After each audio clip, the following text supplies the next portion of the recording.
She read the contract everyone else signed off on, then said one sentence that stopped a billion-dollar deal cold. It smelled like money. Not the kind in your pocket, the kind that moves quietly in boardrooms, across glossy tables, under the weight of signature pens.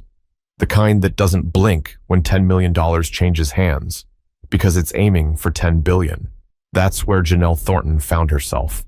She sat at the far end of a long conference table on the 31st floor of a building that loomed over downtown St. Paul, Minnesota. Frost clung to the corners of the glass windows, the kind of cold that bites through gloves, but the heat inside was almost stifling, not because of the temperature, but because of the tension, the energy, the eyes. 12 men, 3 women, all in tailored suits and silk ties, except her. She wore a charcoal gray dress with a modest neckline and practical heels. Her notebook was open, pen uncapped. Post-it notes lined like soldiers on the edge of her laptop. Nobody really looked at her. They called her into this meeting as a formality, legal support, not a decision maker, not a shaker, not a breaker. She didn't mind, not usually. Across from her, Preston Velman laughed a little too loud at his own joke. The CEO of Halverson and Drake Ventures. Tall, tan, like someone who never forgot to get a weekly haircut. He had a reputation, fearless, charming, cutthroat. He was the kind of man who ordered wine for the table without asking, the kind who took silence as a yes, the kind who used people like ladders and didn't always check if they broke beneath him. The deal on the table today? An acquisition of a digital infrastructure company based in Dallas. Big money, big risks. Everyone was all smiles until they weren't. "We're on track," said Mark Eisen, VP of Finance, tapping the screen where a slideshow glowed against the wall. "Our due diligence came back clean. The final drafts locked in, just signatures left." Janelle didn't say anything. Yet. She watched the room, watched how the smiles weren't just pride. They were hunger. She'd seen it before in law school at the University of Iowa. Some people wore it like a scent they couldn't wash off. It was only when Preston reached for his Mont Blanc pen that she opened the folder on her lap, quietly, deliberately. Her eyes skimmed the pages. Her job wasn't to redline anymore. They had whole teams for that. But she liked knowing what her name was attached to. And this deal? This one had claws. She turned the page, then turned it again, and then she stopped. Paragraph 11.3, indemnity for undisclosed liabilities. She blinked, read it again, and her stomach dropped. It wasn't loud, it wasn't dramatic, but it was sharp. A small, almost hidden clause. A single sentence that, if triggered, could shift the weight of any hidden debts, lawsuits, or breaches, right onto Halverson and Drake's shoulders, into the billions. Her fingers clenched the page a little tighter. Her pen hovered above her notes. She looked up. Nobody noticed. Then she spoke. Not loud, but clear. "Excuse me." They kept talking. She said it again, louder this time. "Excuse me, but this clause is a trap." The room froze. Preston stopped mid-signature. "What?" he said, brow lifting, like he hadn't heard her right, or didn't believe what he did hear. Janelle tapped the page in front of her. "Paragraph 11.3, she said. The indemnity section. It's structured in a way that we'd assume full liability for any undisclosed issues after the deal closes. That's not standard. That's dangerous." Silence. Mark Eisen leaned forward. "We reviewed that."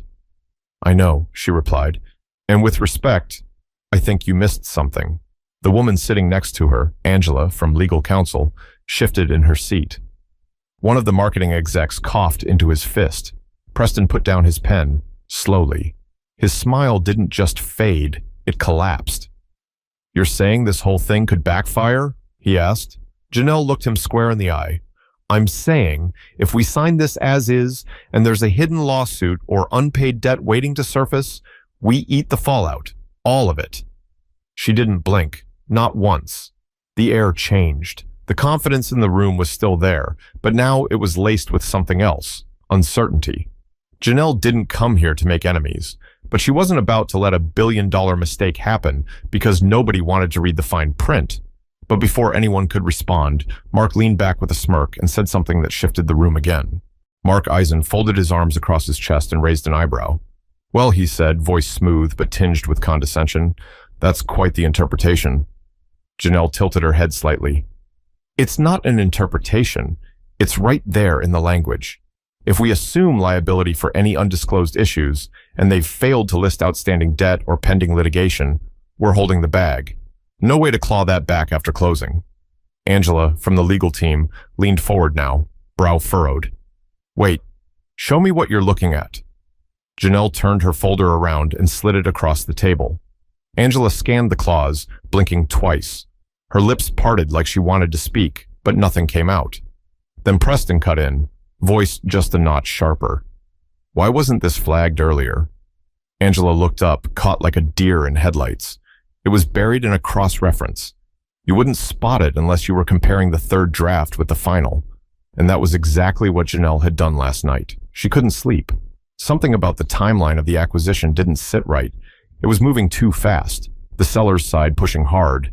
Emails coming in at 1 a.m. Lawyers eager to wrap things up before the end of the quarter. She'd seen that pattern before, so she stayed late, cross-checked every clause, side by side, highlighted anything that smelled off. And that sentence, just 27 words, had felt like a loaded gun, safety off, pointed directly at her company.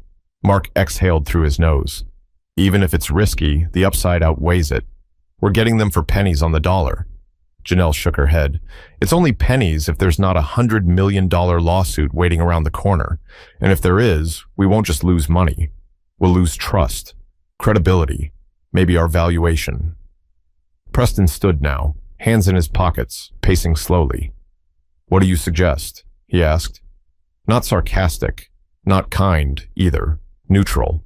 But the room could feel the weight behind it. Janelle didn't flinch. Escrow, renegotiate the clause. Put protections in place, and delay signing until we get confirmation there are no legal liabilities being concealed. Preston stopped pacing, looked at her like he was seeing her for the first time. You know how much we've already spent in man-hours alone on this deal?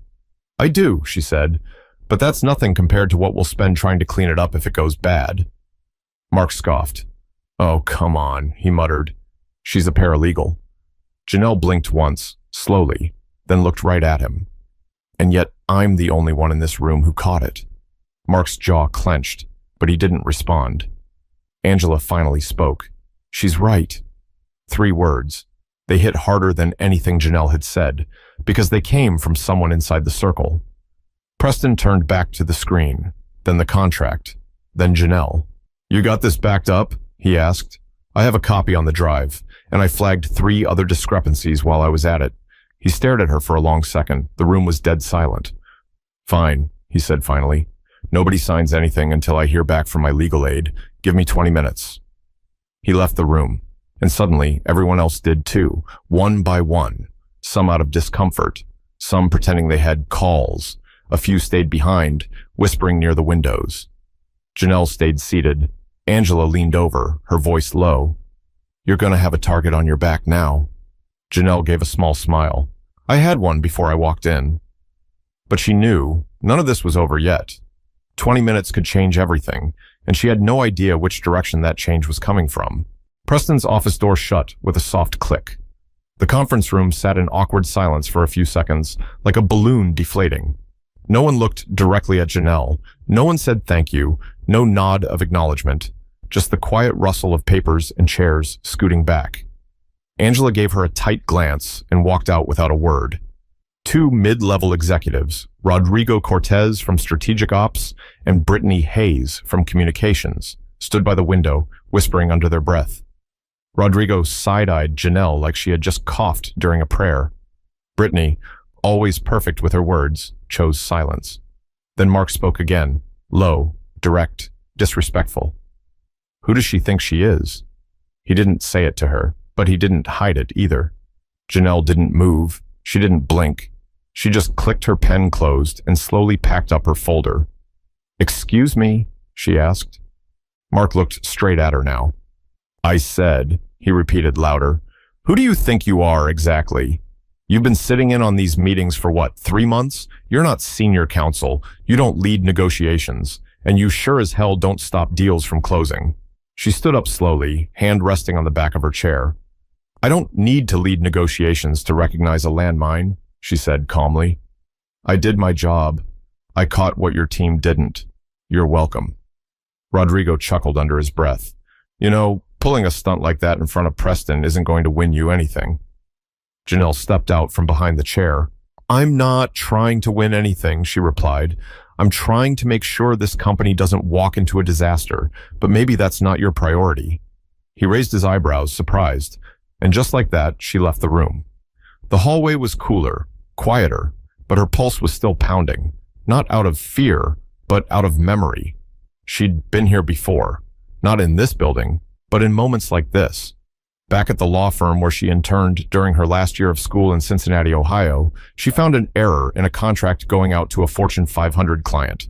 She flagged it, brought it to the attention of a junior partner. He took the correction, erased her name from the email chain, and presented it as his own. She never got credit. In fact, when review season came, she was called unassertive. Another time, she'd corrected a senior associate in front of a client. She didn't mean to. It just happened. The next day, she was reassigned to internal research tasks. It wasn't new. It never got easier. But she got sharper. She wasn't there to impress. She was there to protect herself, her name, her work. She walked down the hall to the staff kitchen, needing a few deep breaths before the next round began. She poured herself some stale office coffee and stood near the window, watching snow begin to drift sideways across the city below. A familiar voice broke her thoughts. I didn't catch it either, said someone from behind her. She turned. It was Brittany. Janelle raised an eyebrow, waiting. Brittany shrugged. The clause. I skimmed it. I've seen that language 100 times. Never noticed how slanted it really was until you pointed it out. Janelle nodded once. That's how they write it. Sounds fair until it's not. There was a pause. Then Brittany said, You probably just saved us a lawsuit. Janelle didn't respond right away. Or I just bought myself a reputation. Brittany gave her a strange look. You think speaking up will make them come for you? I don't think. I know. Brittany didn't deny it. I guess that's the risk you take when you actually care. There was another pause. Then Brittany added quietly, I'd rather have someone like you on my team than 5 Mark Eisens. Janelle turned back toward the window. She didn't smile, but her shoulders dropped just slightly. But before she could say anything else, her office phone buzzed. Preston was ready to talk. Alone. Janelle walked into Preston's office like it was a courtroom. Not a place for small talk, a place for stakes. The door shut behind her with that same soft click. Preston stood at the window, arms folded, not turning around. His posture didn't scream anger. It whispered calculation. He'd removed his blazer, and the sleeves of his dress shirt were rolled up just enough to let you know he didn't plan on this conversation being short. You caught everyone off guard, he said, still facing the window. I wasn't trying to, she replied. He turned slowly and gestured to the chair across from his desk. Sit. She did. He didn't. He walked behind the desk, but remained standing, eyes on the stack of contracts between them. His fingers tapped the edge of the paper, rhythmic and slow. My legal aid reviewed the clause, he said. Janelle kept her face still. You were right, he added. No apology, no gratitude, just facts. She nodded. I figured. He studied her now, really looked at her. How did you catch it? I compared version 3 to version 5. The clause was rewritten on a Friday night, slipped into the final revision. The seller's team buried it in a reference loop. Looks harmless unless you check the full chain. You were the only one who checked? Janelle shrugged lightly. I don't assume someone else did. I make sure. Preston stared at her for a long second, then sat. You embarrassed my team. I protected your company. That line landed. He leaned back, exhaled slowly. This deal is worth 9 figures. We've been working on it for 8 months. Everyone's hungry. You slowed down a machine we've been fueling for nearly a year. Machines that run too fast tend to crash. That made him chuckle. It wasn't warm. You know what people are saying? Janelle looked him dead in the eye. Do I care? He cracked the faintest smile. Fair enough. Then for the first time, he leaned forward. You've got instincts. Not just legal sense. Business sense. You see angles. You're methodical. Calculated. Calm. Those are rare traits. Janelle didn't respond. I've had analysts in this building for 5 years who wouldn't have caught that clause. So tell me, Janelle, what do you want? The question hung in the air like smoke. She was quiet, not because she didn't know the answer, but because it had taken her years to say it with full chest. Respect, she said finally. Credit. And the room. When it matters. Preston nodded. You'll get it. But not like this, she said. He tilted his head. Meaning? I'm not taking a title bump to senior paralegal. I'm not joining a committee. I don't want window dressing. If you really see what I bring, then use it right. Otherwise, I'll keep doing what I do until someone else values it. He studied her again, longer this time. No smile now. He opened a drawer, pulled out a red-marked copy of the acquisition contract. The seller's lawyer used to work at Macmillan Partners. So did I. He learned tricks from the best. Apparently, not all of them, Janelle replied. That made Preston laugh, for real this time. Okay, he said. We're pushing the deal a week. New round of review. You're going to sit in on it. Janelle raised an eyebrow. As what? As someone who clearly reads better than half my team. She didn't smile, but her posture shifted. Shoulders straighter, chin slightly higher. Preston stood up, smoothing the front of his shirt. Let's see what you do with that room you asked for. But before she could answer, Preston's assistant knocked twice on the door and opened it halfway. Another exec needed the CEO right away, and the moment passed. Preston left the office without another word. Janelle stayed seated for a moment, letting the silence settle. The chair beneath her felt firmer than before, like it belonged to her now, or maybe she finally claimed it. She gathered her notes and walked back to her desk. Heads turned as she passed, but no one said anything. Not yet. Not until they knew which way the wind would blow. At her workstation, she plugged in her laptop and opened the shared drive. Her flagged version of the contract was still up. Notes, highlights, margin comments, proof. Her inbox was swelling with messages now. From legal, from strategy, even from HR. But the one that stood out was from Preston. Subject line, your notes, impressive. That was it. No follow-up, no thanks, just acknowledgement. But it was enough for now. 20 minutes later, the war room reassembled. Same long table, same faces. But the energy had shifted, the overconfidence was gone. Now there was a quiet, taut sense of caution. Mark Eisen didn't say much this time. He barely looked at her. Angela slid into the seat next to Janelle this time instead of across from her. Preston entered last. No suit jacket, no small talk. All right, he said. Let's walk through this slowly. Janelle clicked her pen and looked up. I'll lead. You could have heard a paperclip hit the floor.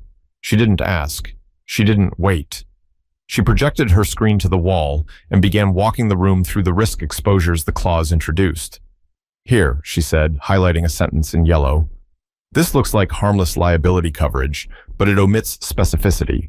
It leaves room for the seller to withhold relevant financial history. If that history comes to light post-acquisition, we're cooked. Cooked how? Someone from the back asked. Let me put it plainly, Janelle said, turning. If they're hiding, say, a deferred debt settlement or pending civil action, like a class action, they're not obligated to disclose under this wording, but we are obligated to absorb any consequences. Angela nodded. She's not exaggerating. That clause, as written, makes us liable for the unknown, not just the known. Janelle turned to the room again. If someone sells you a house and doesn't tell you there's black mold in the walls, but you agree to fix anything the inspector missed, you're stuck with the bill. That's what this is. The team was listening now, not because they were being polite, because they were scared, and she had their full attention. Rodrigo raised a hand, this time respectfully. What do you suggest? Full redraft of the indemnity section. We limit our responsibility to disclosed issues only. Anything hidden, intentionally or not, falls back on them. And we demand escrow, minimum of 12 months, holding at least 20% of the deal value. Someone at the end of the table whistled under their breath. That's aggressive. No, Janelle replied. That's protection. Preston crossed his arms and looked around the table. Does anyone disagree? No one moved. He looked back at Janelle. Send your revised version to legal. I want it in their hands before QB. Janelle nodded. Meeting adjourned. As the others filed out, Angela tapped her shoulder. You just rewrote protocol, she said, almost like she couldn't believe it. We usually push stuff like this to outside counsel.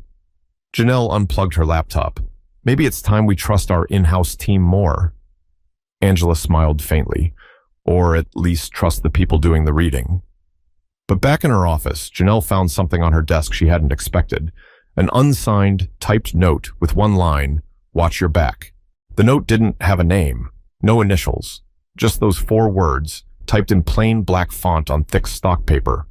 Janelle stared at it for a long time. She turned it over. Nothing.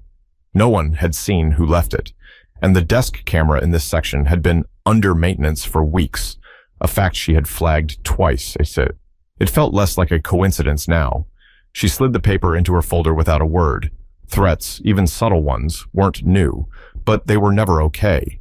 And this one wasn't going to shake her. She had work to do. By late afternoon, the new indemnity clause had been reviewed, approved, and sent back to the seller's counsel. A reply came in quickly. Aggressive pushback, thinly veiled frustration, legal jargon used like a shield. They weren't expecting resistance, and definitely not from her. Preston's assistant buzzed again. "Mr. Vellman wants to see you." She walked in less cautiously this time. Preston stood near the corner window, phone in one hand, a half-drunk coffee in the other. He nodded at her and motioned toward the seat. "I have 5 minutes," he said, "so I'll make it quick." He sat behind his desk, leaned forward on his elbows. "I want to move you out of legal support." Janelle didn't react. "I want you working directly under me in M&A strategy. You'd shadow deals, not just check them. You'd be part of structuring, vetting, negotiating, full visibility." He waited for her response. She was quiet, thoughtful, then asked, "Why me?"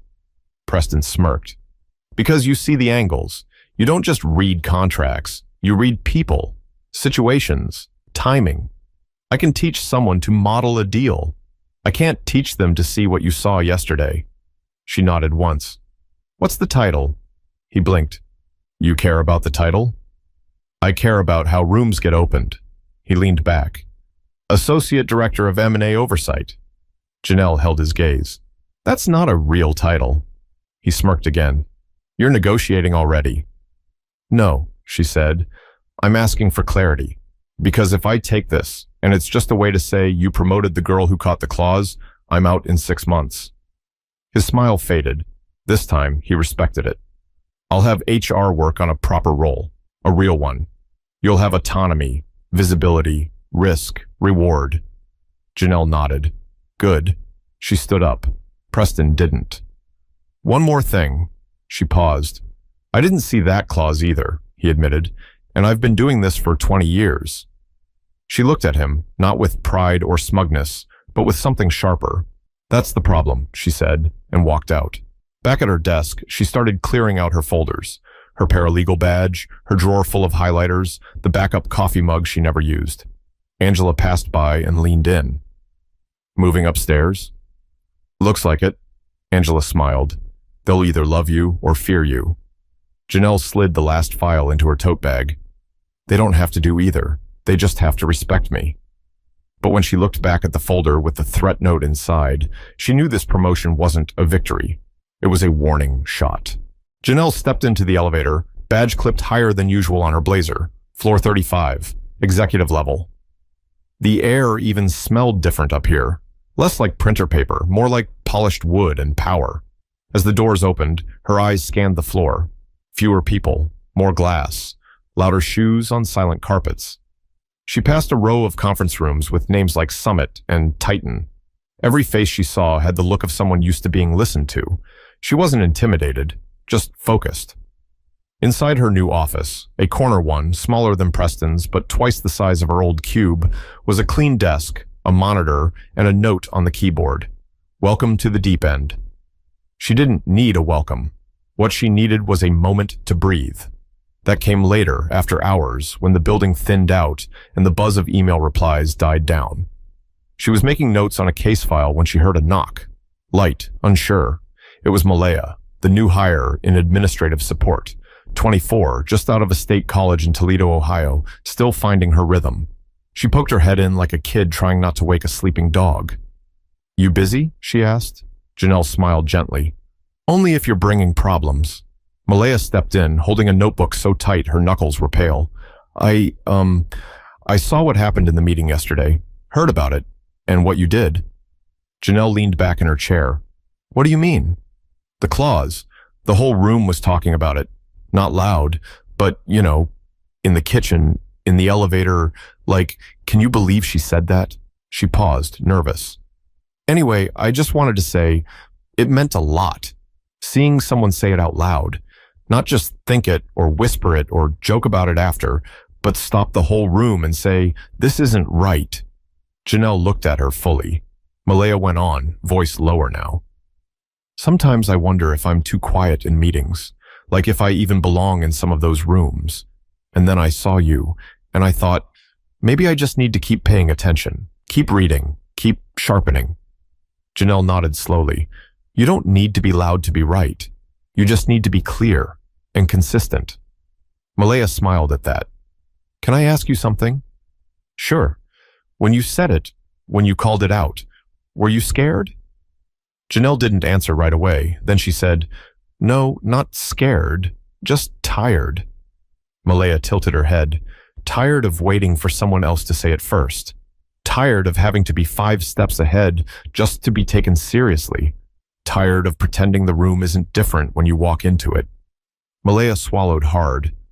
But it's worth it, Janelle added, because now they have to think twice, not just about the claws, about you, about what happens when they underestimate someone who actually reads every word. Malaya gave a small laugh. Well, I hope I can be like that someday. Janelle stood, walked over, and handed her a small yellow sticky note. On it were 3 words. Ask, then check. That's how I started. Ask every question, then check it yourself. Don't wait for someone else to hand you the truth. Malaya took the note like it was a map. As she left, Janelle sat down again and stared out the window. The skyline blinked against the dark. Her reflection in the glass was clear now, older than she felt some days, sharper than most gave her credit for, and still here. No titles, no rumors, no threat notes would shake that. Because sometimes, the most dangerous thing you can do in a room full of power is tell the truth, and stay standing after. You don't have to be loud to be heard, you just have to be prepared. Speak up, even if your voice shakes, especially when it costs you. Respect isn't given, it's earned, word by word, choice by choice. If this story made you think about your own voice, your place in the room, or how often you've stayed quiet, share it. Someone else is waiting to hear what you've been holding back.